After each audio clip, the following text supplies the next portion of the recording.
So are you overly perfectionistic to the point that it causes you anxiety? You self-censor everything you say, everything you do, and it just leads you to shutting down because it's so exhausting. Well, if that sounds like you, stick around, because in this video, I want to help you understand what breeds that vicious perfectionistic cycle. And then I want to teach you by the end of the video how to pull out the root so you can break out of that perfectionistic prison. All right, so let's go.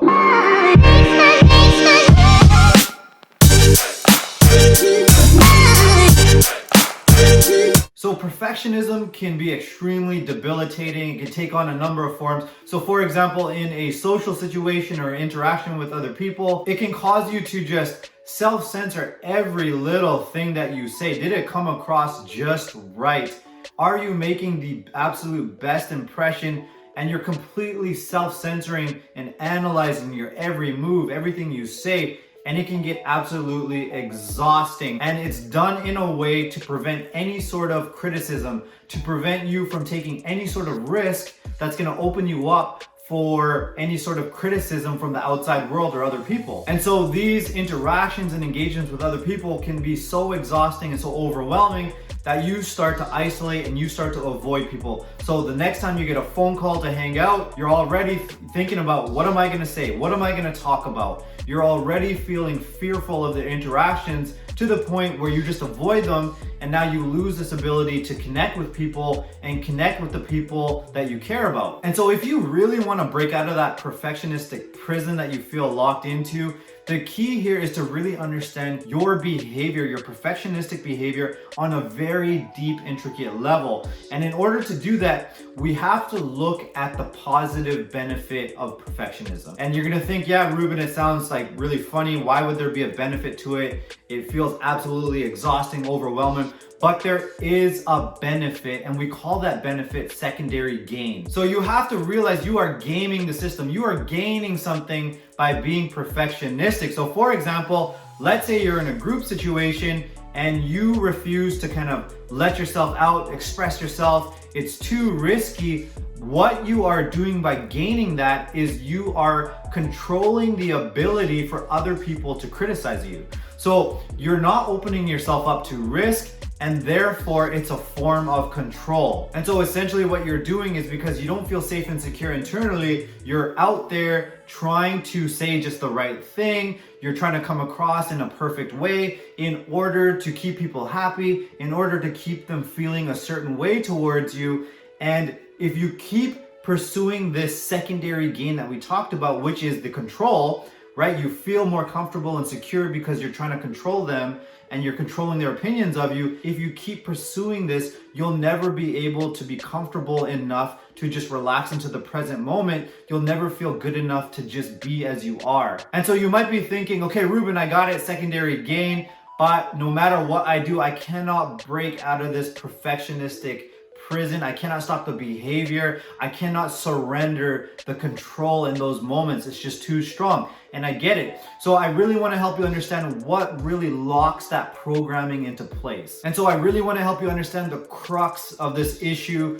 And I'm going to give you an analogy here. So picture a little girl who goes and puts her hand on the stove and she gets burned. Okay. What does that lead to? It leads to pain.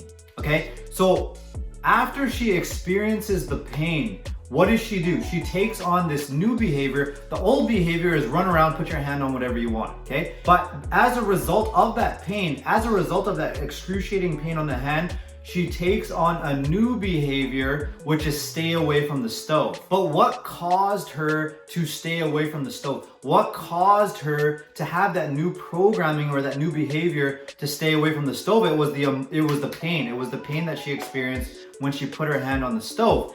And I can give you an example here. So let's say if you have a critical parent, you have a critical father. And so let's say he kept criticizing you when you were younger, and he may or may not have been ill-intentioned, but he was constantly criticizing you. He was constantly putting you down, wanting you to do better. And because of that, you run on what we call a praise deficit. So you were never praised. Everything you did, it was never good enough. You needed to do better, okay? So you take on this perfectionistic programming, but again, just like the little girl, she takes on the new behavior, of not putting your hand on the stove, but what caused it is the pain. And so for you to really get down to the roots of that perfectionism so you can pull them out and then shift that behavior, is you have to get down to the pain. So it's not this theme that happened to you. It's not an intellectual understanding that you had this harsh or critical parent. It's what are the specific events. Did you go home one day and show your father, you know, a straight A report card and he said something stupid like, oh, well, why isn't it an A plus?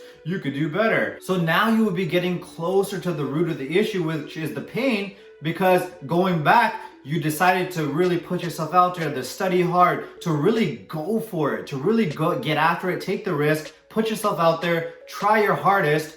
But then what happened in the situation? Your father shamed you. He said it's not good enough. And the most important thing is, how did that one incident make you feel? How did it make you feel? It is so, so important. It caused emotional pain. Did it make you feel unworthy, not good enough, inadequate? That is the pain that is locking in this perfectionistic behavior of not wanting to take risks, not wanting to put yourself out there. And ultimately what led you to start pursuing the secondary gain in order to feel safe, secure, feel good about yourself. So again, just like the girl that puts her hand on the stove that didn't have that behavior prior, you have to get down to the root of the issue, and you have to get down to the specific things that have happened in your life that caused you to take on that perfectionistic behavior. What is the emotional pain? What happened? What is the rejection? What is the criticism? What is the humiliation? What happened